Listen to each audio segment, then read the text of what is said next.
It is 6 in the morning. The thermostat reads 68 degrees Fahrenheit, 20 Celsius. The furnace has been running since midnight. This thermometer is not on the wall. It is on the floor. 42 degrees Fahrenheit, 5 Celsius. That is the floor temperature in January on a wood-framed house over an untreated crawl space. The air at chest height is warm. The floor is cold enough that walking across it barefoot is a physical decision, not a reflex. That floor has R13 fiberglass bat insulation between the joists. It was installed 2 years ago. It cost $400 in materials and a weekend of work. The floor temperature went from 45 degrees to 42. There is a fix that costs $25.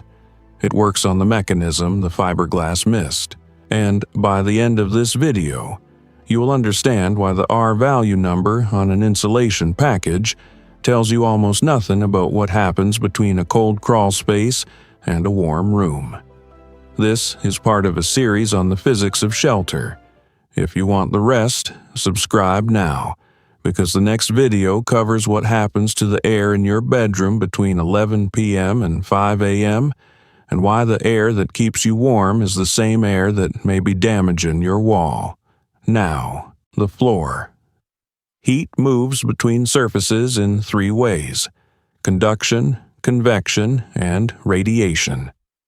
Fiberglass bat insulation is excellent at slowing conduction and convection.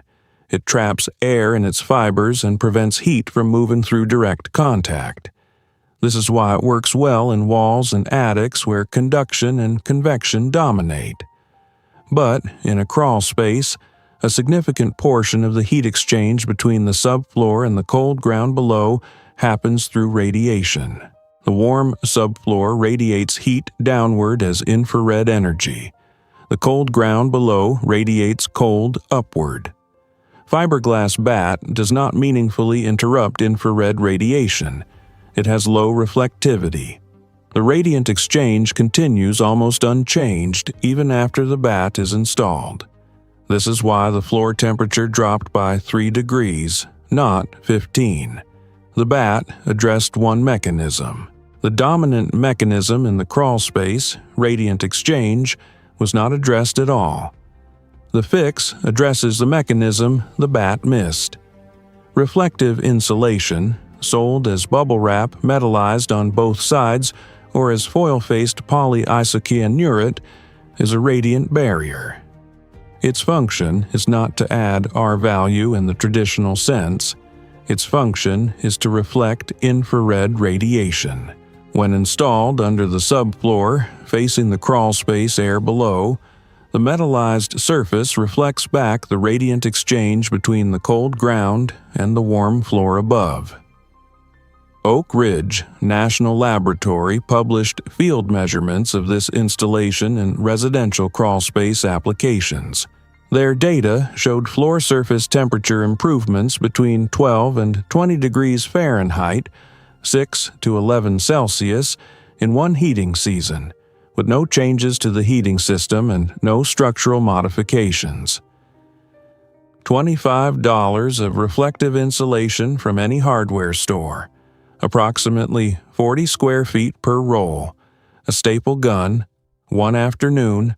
That is the full bill of materials. The installation sequence matters. First, the existing bat insulation between the joists stays. Do not remove it. The bat handles conduction and convection. The reflective layer adds the radiant barrier. They address different mechanisms and do not interfere with each other when installed in the correct order. Second, the reflective insulation is cut to fit the bay width between joists and stapled to the bottom of the joists, facing downward into the crawl space. The metallized surface needs to face an air gap to function as a radiant barrier. If pressed flat against another surface, it loses its reflective function and becomes simply a thin layer of material. The air gap between the reflective surface and the cold crawl space air below is what the barrier needs to do its work. Third, seal the seams with foil tape, not duct tape. Foil tape. The radiant barrier loses effectiveness at gaps and overlaps. 5 minutes per bay to tape the seams adds meaningful performance. This is the villain in its most instructive form. The homeowner was told to add R value to the floor. That advice was not wrong. But R value describes resistance to conductive heat flow. It says nothing about radiant heat exchange. The product the homeowner bought, fiberglass bat, was rated for the mechanism it does not address in a crawl space. The sales process had no reason to introduce this distinction.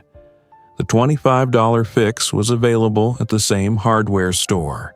It was on a different shelf, sold for attics, with no label that said, "Install this under your subfloor to address the mechanism your bat cannot." Nobody said it. Now you know. Here is the result in numbers. The same thermometer, same floor, same 6 a.m., after one winter with the reflective barrier in place. 60 degrees Fahrenheit, 15 Celsius. The thermostat is set to the same 68. The furnace is running on the same schedule. 18 degrees Fahrenheit warmer floor. The furnace runtime decreased by roughly 15% over the same heating season because the floor was no longer acting as a radiant sink drawing heat downward from the room. The reflective barrier did not warm the floor by adding heat. It warmed the floor by stopping the floor from giving heat away. That distinction matters. The floor is not a heater. The floor is a conductor with two faces, one facing the room, one facing the crawl space. For 2 years, both faces were working against each other. The room heated the top face. The crawl space chilled the bottom face. The floor was doing both simultaneously, all winter, and losing to the crawl space by 18 degrees. The reflective barrier interrupted that race at the bottom face. Now the thermometer returns. At 6 in the morning, the floor reads 60 degrees Fahrenheit. The thermostat still reads 68. The gap between the air temperature and the floor temperature is now 8 degrees. 2 years ago, that gap was 26 degrees. 42 degrees is not a floor you walk across willingly. 60 degrees is. The fix was $25. It was on the wrong shelf. It was labeled for attics. And the floor that has been cold for 6 winters is warm this January for the first time. The fix was always there. You just couldn't see it. What is the floor temperature in your coldest room at 6 in the morning? Put a thermometer down and tell me the number in the comments. That reading tells us whether the crawl space below is the problem or whether something else is at work.